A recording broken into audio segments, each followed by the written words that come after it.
Here we have a source SharePoint environment with some files, each having a set of structured metadata fields associated with them. I'm going to extract those to the intermediate database with a Kapow robot.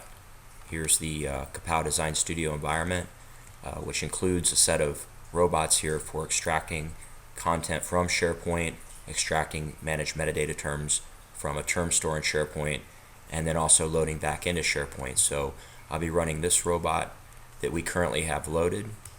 Here are the steps of the robot across the top that have been built in the Design Studio visually.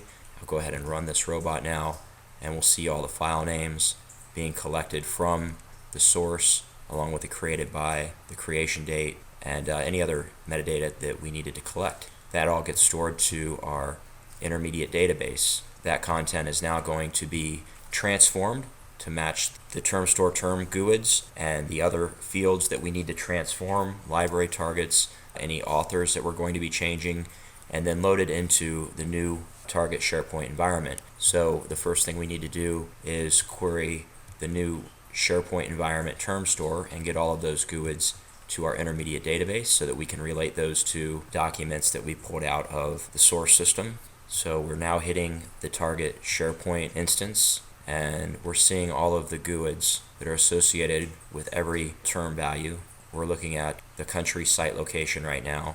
Logical steps can now be built to do any transformations, no matter how complex, to the source documents and content. We'll be applying the new terms and GUIDs. It can be a many-to-one relationship. We can be reassigning authors. We can be adding terms where they didn't exist before by inspecting the documents themselves or by using any other logical operations. And these terms are then stored to the intermediate database along with the documents, where we're ready to then load to the target system. Here are the steps that can be used to build out the automated processes that are used for extracting, transforming, and loading content and documents. There are steps for accessing databases, file shares, web services. There are steps for interacting and extracting from HTML, XML, Excel, CSV, Flash, and PDF documents. And then there are logical steps and steps that allow us to reassign values and transform values. So once the transformations have been done, the intermediate database of documents and content is now populated with all the appropriate metadata